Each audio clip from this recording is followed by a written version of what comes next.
Welcome everyone. My name is Marcel from Genelec, and I would like to give you a walkthrough of our Genelec Loudspeaker Manager GLM with a special focus on the newest version 4.2. We'll cover all of the basics, so how to set up your system, how to measure it, how to evaluate the results, and how to make use of the advanced functions of GLM. There will be more videos about specific new functions like our Room Acoustic Report, or for example how you can use MIDI devices to control GLM. Let's start. Before we can use our GLM software, we'll have to configure the hardware. In addition to our SAM speakers or our SAM subwoofer, you will need the GLM kit. The GLM kit consists of a network adapter and a calibrated measuring microphone. Step 1 is to connect this interface via USB to your PC or Mac. And then we connect the first network cable to the adapter. The measuring microphone is also connected to the adapter, and this connector is marked with a microphone symbol. Make sure you don't get confused with the connector for the volume controller. And then we connect the first network cable that comes from the network adapter to one of the RJ45 connectors of the first speaker. Then we use the second port of this speaker to run a cable to the next one. And from there we can go to a subwoofer, for example. Now all of the components of your system are connected to the GLM network. The order doesn't matter. You can simply run this as a daisy chain. What you should always do before you, for example, mount your speakers to the wall, check the position of the stored dip switch. Because this dip switch has to be set to on, to use the saved settings in standalone mode without GLM. Otherwise, the saved settings will not be used in standalone mode. There are a few models that don't have dip switches, for example 8320 and 8330. These will always use the saved settings. But for all of the bigger models, make sure that this dip switch is set to on. And now we are ready to start the software. When you open GLM for the first time and have not used it before, it will start with the Define SAM system layout. On the left side, you can see all of the devices that are now connected to your GLM network. For me, it's a pair of 8341s and a 7360 subwoofer. Therefore, I would select as layout style stereo with sub. But GLM can take care of larger systems as well. So for example, we have also prepared immersive layouts, surround layouts. So just choose what you want to use. And now I will start to place my devices virtually on the grid. So I'll simply drag and drop the devices to their position on the grid. When I click on it, the speaker or the subwoofer will start to blink and you will hear a noise from this device. This was my right speaker, so I placed it in the right cell. This is the subwoofer. And this is my left speaker. Now let's confirm the layout. In the next step, we define the SAM group. First of all, we name it. Let's use stereo with sub position 1. Then there's the option to use a system delay. For example, you're using a beamer that has some added delay, and then you can compensate for that. If a subwoofer is part of your system and you are using bass management, then you have these two options as well. First of all, you can define if it's global or individual. For my setup, of course, I want to use the same crossover for the complete system. That's why I stay with global. And then the crossover frequency. The default setting is 85 Hz, which means everything below 85 Hz is played back by the subwoofer, and everything above 85 Hz is played back by the speakers. What is the best crossover frequency for you? To answer this, you should have a look at your speaker model and how low it can play. For example, if a system can play down to 30 Hz, you can, if you like to, use a lower crossover frequency.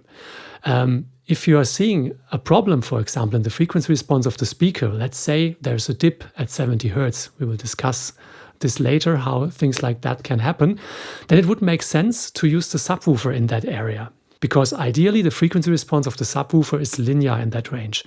And then it can make sense to choose a higher crossover frequency. Under input mode, you can choose between analog and digital. If you're using digital, you can click on the speakers and then you can choose which channel should be reproduced, because usually you run 2 channels on one ASABU cable. So for example, the left speaker should play back channel A and the right speaker should play back B. And the subwoofer usually, of course, should play back both. I now switch back to analog because this is what I'm using here. Group sensitivity gives you the option to set a level offset for groups. Let's say you're using an analog group and then a digital group, then you can, for example, set this group sensitivity to -30 dB. And then you can switch between groups and you don't have jumps in the level. And the last feature is extended phase linearity, and you can only use this with the newer models of the ones. If this is set to on, which is the default, it means that the group delay is linearized down to approximately 100 Hz. I now confirm the group and just name the setup. What you should do now, just check if the serial number you see here is the same that is written on your microphone. If you don't use another microphone that was not part of your original GLM kit, this is always correct right from the start. Every single microphone is calibrated and we know the exact frequency response. To match this frequency response using the serial number. Under calibration mode, you can choose if you want to measure single point or multi-point.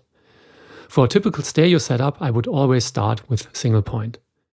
If you want to have a wider listening zone, you can also go for multi-point, which simply would mean that you measure one point and then you add another. You can measure as many points as you like. But of course, the result is always a compromise.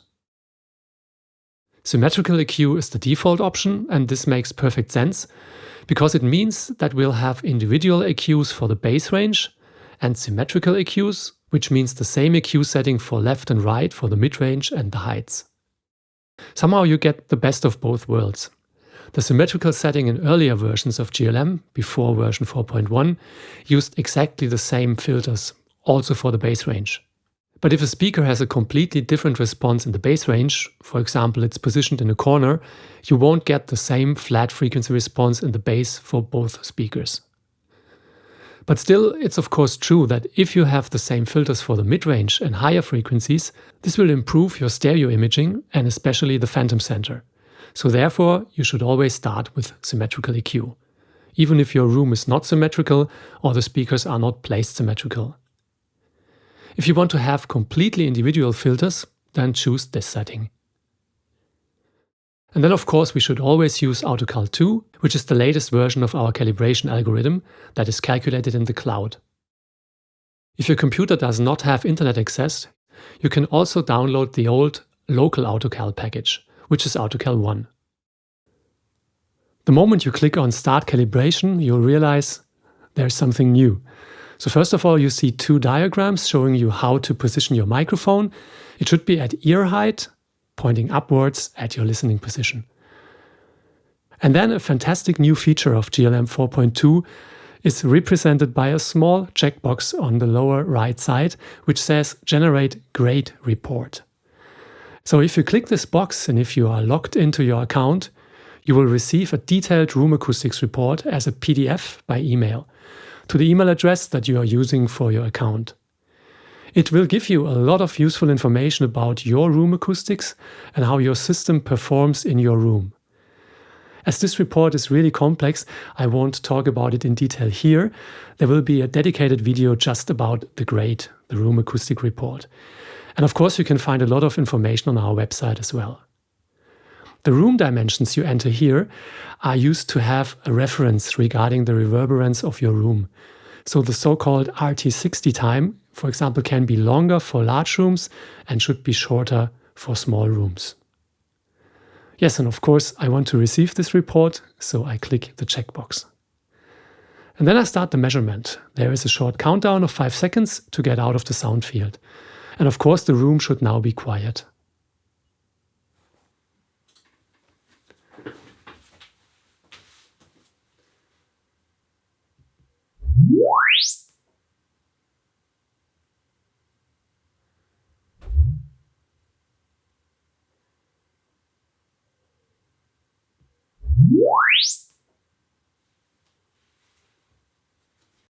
AutoCal 2 now knows what's going on in your room and calculates the filter settings to reduce the influences of your room. It will also take care of the correct level for all speakers, and especially the level between subwoofer and speakers. And it also adjusts the time of flight, which is especially interesting for surround or immersive setups, where the speakers should have the same distance to your ears, and if they have not, they should be delayed. And of course the level has to be adjusted. Yes, and it's done, and we simply click on Save.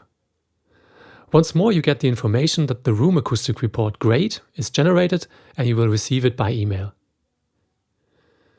And then we confirm AutoCal. Because we also have a subwoofer in this setup with bass management, we have now a second step, which is called AutoPhase. And this step makes sure that the phase alignment is correct between the subwoofer and one speaker. And yes, you have to select one speaker, because this is the only way you can do this. And usually you should choose the speaker that is closer to your subwoofer. So first of all, we click on the subwoofer, and then we click on one of the speakers. In my case, it's also the left one that is closer, so I'll select this one. And you see this is marked by 1, and now we can start the calibration. This calibration process may take some time, and you will realize that the level of the bass changes, because we go through different settings of the alignment. And after this is done, we confirm AutoPhase. So welcome to the main window of GLM 4.2. On the left side you can find all the functions you need to use GLM as a monitor controller. So you can adjust the volume, you can mute your system, you can dim it, you can define level presets. If you want to change the setting, just select the value you would like to have, then go to Group Preset, set preset level, and for example we define this as preset 1. Now you see -15, -15. The moment we change this value, the preset is no longer selected. You can turn on and off the bass management. If you turn it off, this means the subwoofer stops playing and the speakers play back everything in full range. The moment you turn the bass management on again, everything below the crossover frequency is played back by the subwoofer, and everything above is played back by the speakers. You can also turn on and off the calibration to evaluate what's happening in your room. And here you can select what happens the moment you click on one of the icons of the speakers or the subwoofer. If you set this to Edit, then a click on the speaker will open the Acoustic Editor. Here you can see exactly what is the reality in your room. This is the red curve that has been measured. And then we can see the blue curve, which shows the filters that have been applied by GLM to compensate for the influences. We'll have a look at this one a little later in detail. If you go for Info, a click on the icon will open the Info panel. This shows a lot of information, depending on the model, even the temperature of it, and the bass management frequency. And if there's a firmware update available, you can start this update here. For me, it's already done, so it says up to date. But if there is an update available, which is indicated in the main window, then you can go for the info panel and select Update. If there's an update available for the network adapter, you can simply click on the icon in the lower left corner, and then you find the Update button here. Let's have a look at the other options. We can also select Solo, and this is somehow now the same behavior you know from GLM 4.1 when you selected Solo X. So the moment you click on the speaker, it is soloed. If you click on another one, this one's muted and the next one is soloed. If you want to have more speakers in the solo mode, just hold down Control and click on the next one. And so it's really easy to use this function exactly as you need it. Mute is, I think, really easy to understand. You click on the speaker and then it's muted. If you hold down Control, you can add other speakers to this mute group. Let's now have a look at groups and how to use them. Groups are always shown on the right side, as you can see. At the moment there's only one. And now let's generate another one to change the overall sound. Therefore we go to Group Preset and choose Duplicate. And you now see we have a second group which has the same acoustical settings as our first group. And now we want to have, let's say, a little more warmth and a little more bass. How can we achieve this? Just go to Group Preset and select the Sound Character Profiler. This is the easiest way to change the overall tonality of your complete system. If you want to have more bass, we should reduce the mid and high frequencies. So I just choose, let's say, 100 Hz, and then I'll reduce this, for example, by 2 dBs. You can of course adjust this exactly to your needs. If you now go for Confirm, you can see in the frequency response of the speaker, 2 filters are now grayed out and used by the Sound Character Profiler. And one of these filters is used to do exactly what we wanted. We reduce everything above 100 Hz by 2 dBs. And as said, this is now applied to all speakers, so the complete system is tuned. And of course, you can not only do this with a stereo system. You could also use this for an immersive setup, and this saves you a lot of time compared to editing every single speaker. Now it would be nice if this group is no longer named Group 2. To change this, go to Group Preset, Edit, and then for example we can name this More Bass. Confirm, we skip AutoCal, we skip AutoPhase, and now we have our second group, More Bass. Another advantage of groups is that you can measure another position. Let's say this one has been measured exactly at your main working position. Now you want to have another group for someone sitting behind you. To do so, we just duplicate this group again, and now we'll remeasure this group. We go to Group Preset and then we choose Calibrate. And now you know what's going on. Just place the microphone at the new position and hit Start Calibration. And so you will have another group for the second position. And it's easy for you to switch between these positions. This is your position, this is the position of the person sitting behind you, for example on the producer's couch. What's also possible in groups is that you can define a level offset. Just go for Group and then Edit. And now you can see here's the so-called group sensitivity. And you can use this to offset a group. Let's say, for example, this group should be 7 dBs lower than the others. Change the group sensitivity, confirm group, we can skip AutoCal and skip AutoPhase. And then let's say we are at -10, so this group will be 7 dBs below that. You can also see this in the tooltips, so we show the basic information about the group. And if you now click on Group 3, you can see group sensitivity -7.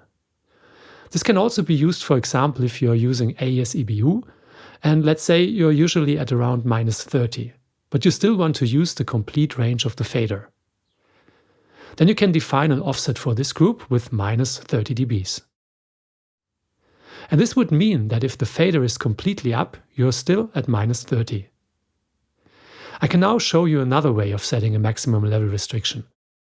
Just place the fader at your maximum value and then go for Setup Maximum Level Restriction, set to current level. And this means that you now simply cannot get any higher than -20.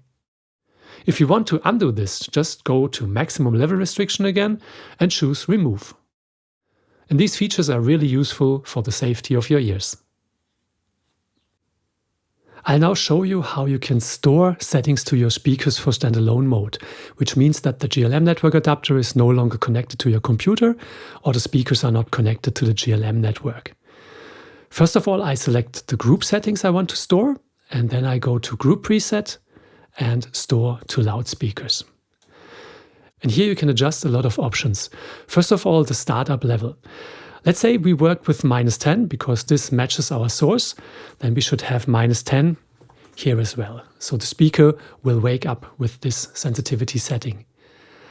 ISS means Intelligent Signal Sensing, and we call it also sleep delay, because it means that after a defined period of time, the speaker will fall to sleep, so to the standby mode automatically when there is no audio. Let's say we'll set this to 10 minutes. If there's audio again, the speaker will wake up again. ISS sensitivity can be used if there's, for example, some amount of noise from your source, which of course always should be avoided. There are 3 settings, high, medium and low. And if we hold our mouse here and have the tooltips enabled, we can see high means -75 dBu, medium is -68 and low is -61. You can define if the LEDs should be on or off. And then there's the input selection. Default setting is automatic, which means the speaker uses the analog input until there is a digital signal detected. Then it will switch to the digital input. If you don't want to use automatic, you can of course also choose analog or digital. There's also one more advantage to use automatic. If you're using digital only and there is no signal detected, the speakers will always show a blinking red LED. And you can avoid this by choosing automatic, because then it shows green, somehow waiting for an analog signal. And the moment you play back your digital source, it will automatically switch to the digital input. Especially if you're using the digital inputs, there's one important thing you should know about ISS. The speakers will not fall asleep as long as there's a clocking signal detected. So even if you don't play audio from your AS-EBU source, it will not fall asleep because it detects the clocking signal. And if GLM is running, ISS will also not become active. Yes, and finally we can click on Store to save the settings to the speakers. I won't do this right now because I want to keep my original settings. If you want to do a factory reset, for most of the models you can simply hold down the power button for 10 seconds, but you can also use this option, click on Factory Reset and then Store. Let's have a short look at the menus, starting with the File menu. I think I don't have to explain to you the first points. Save to cloud means that you can store your complete setup to your cloud space, and you can open it from there as well. And if you still use GLM3, you should definitely update your system, and you can import your GLM3 setup using this point. In the Group Preset menu, you can find some options we already used: Add, Duplicate, Edit, and Calibrate. You can also delete a group. The Sound Character Profiler, I also have shown this before, can be used to adjust the overall tonal balance. Standard Loudness SPL calibration, I will talk about this in the end. Set preset levels, I've shown you this in the beginning. Store settings to loudspeakers, you also know what's going on there. Save the settings to your speakers for standalone use. And View Summary shows you the basic information about the group, and you can add comments. For example, the date when you measured the system. Setup menu starts with the SAM power options, which can be really useful. You can make your system wake up with the start of GLM, and it can also be shut down automatically the moment you close GLM. If you want to do this without opening and closing the software, you can use Wake Up All or Shut Down All. Enable USB controller should be checked if you are using the Griffin knob. Maximum level restriction, as said before, can be used to set a maximum level. And of course, you can also remove it again. The LEDs can be turned on and off here as well. And Edit Layout brings you back to the beginning where you can configure your basic setup. So for example, if you want to add speakers from the pool, then this is the way you should go. Settings contains the MIDI settings, and this is a huge upgrade compared to version 4.1. Because now we added a lot of functions you can control, for example, the bass management bypass. You now have the option to use the CC values, and you can change the type, for example, from momentary to toggle. So a really flexible way which makes it possible to use any MIDI device you like to control GLM. There will be a separate video about this showing all the functions in detail. Theme lets you change the look of GLM, so at the moment we are at the dark side of the moon. We can also go to the light side and back to the dark side. Level panel is useful when you are outside of GLM. So for example, you are working in your DAW and you change the volume using a controller. And then you can define how long this window should be visible, starting with 2 seconds up to 5 seconds. And you can also define the position. Keyboard shortcuts, you find these in the manual, and you can enable or disable them.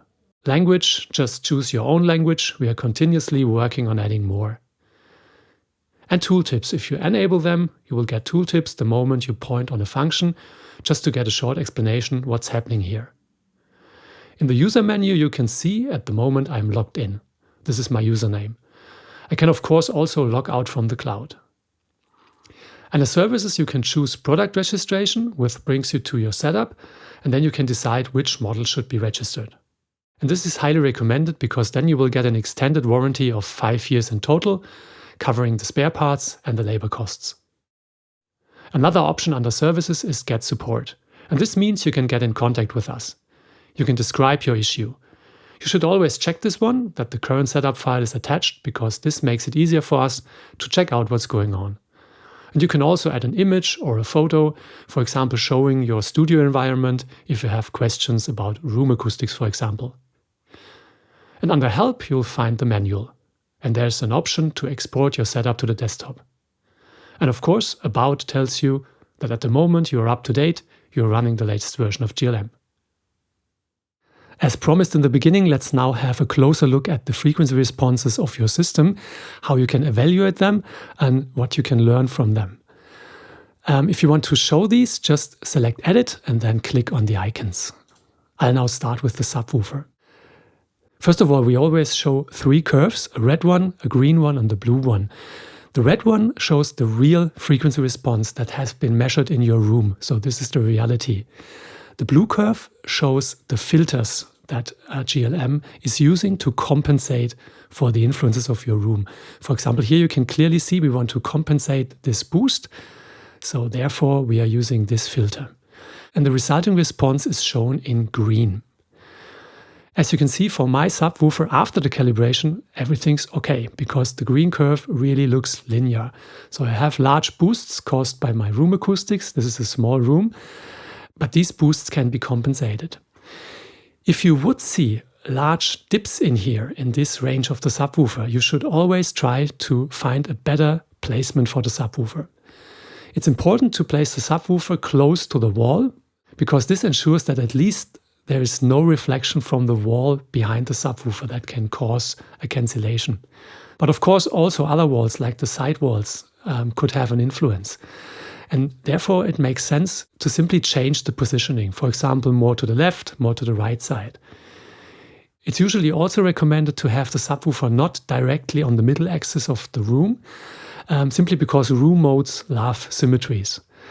And as we cannot localize the lowest frequencies, it's not a problem to place the subwoofer not directly in the middle of your system. What you can also see from here is the level compensation. So this is used to match the level of the subwoofer to the speakers. For my case, it's set to 0. And here you can see the phase that is used. And this has been adjusted during the AutoPhase process. But once more, if I'm getting a response like this, I'm really happy, because now the complete low bass range is linearized. Let's now have a look at my speakers. Once more, you can see there are clear boosts caused by the room acoustics. And then, for the first time, we see a deeper notch. And what you will now realize is that we cannot compensate for that notch, simply because usually these notches are caused by reflections. And let's say you have a distance to your back wall of 1 meter. This will cause a notch. It's the quarter wavelength rule. So a distance of 1 meter will give you a notch at approximately 90 Hertz. And we are using a small amount of positive gain depending on the model, but just to adjust the overall tonal balance. So as you can see, here we have a small amount of positive gain, but of course still this dip will not disappear.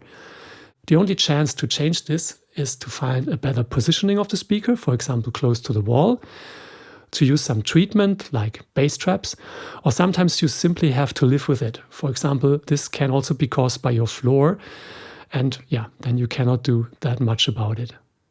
If I know, for example, that my subwoofer's frequency response is linear in that range, and I see a dip here, then I know, okay, if I'm using bass management, so the subwoofer is playing back everything below my crossover, this can be compensated. For my system, for example, I could choose a higher crossover frequency like 100 Hz, so at least I can get rid of this dip up to 100 Hz.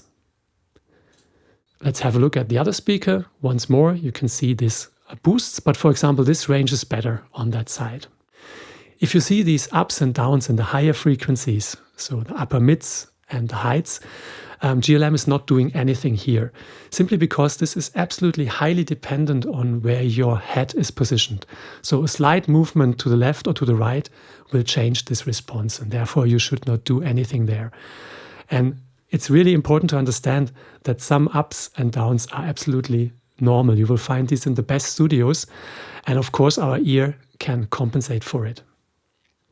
What's also important to know that we show a really high resolution here.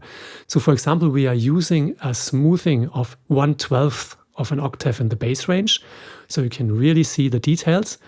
And we are using 1/6 of an octave for the rest of the frequency spectrum. As said before, the level compensation is used to match the level of the speaker to the level of the subwoofer. So here you can see I'm using -6 dB because then I have a linear crossover from my sub to the speakers.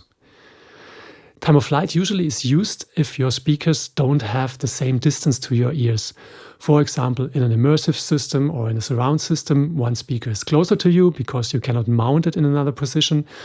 Then you will see if it's too close, the speaker will be delayed, and of course the level will also be changed. If you're using a standard stereo system and you are sitting in an equilateral triangle, which of course is the best option, you should always check if the time of flight is set to 0, because this gives you the precise phantom center.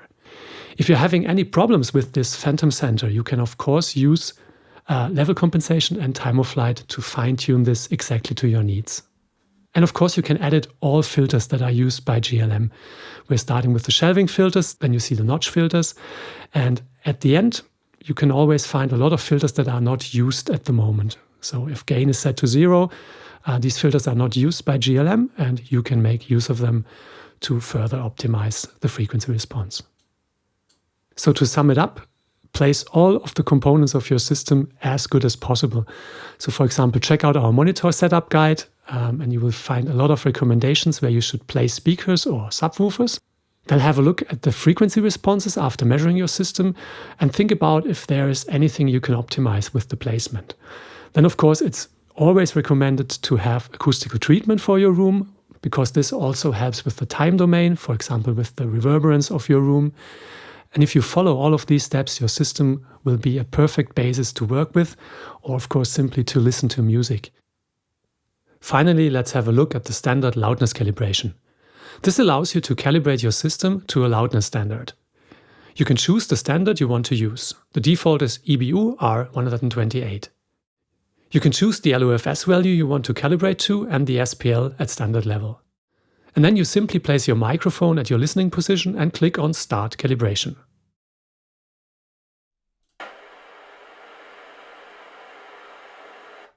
And you see this is done quite fast. If you now click on Confirm, you will realize that you now see the value is displayed as dB SPL. You can switch back clicking the SPL button. Yes, and now hopefully you know all of the basics to start working with GLM. Thanks a lot for your interest. If you have any more questions, please check out genelec.com. We offer a lot of information, for example in our monitor setup guide, which covers the basics of speaker placement and room acoustics. You can find a lot of more detailed information about GLM. And of course you can reach us directly by support@genelec.com. If you are interested in immersive audio and related topics, please use immersive.helpdesk@genelec.com. So you see, there are a lot of opportunities to get in touch with us. Thanks a lot and see you soon.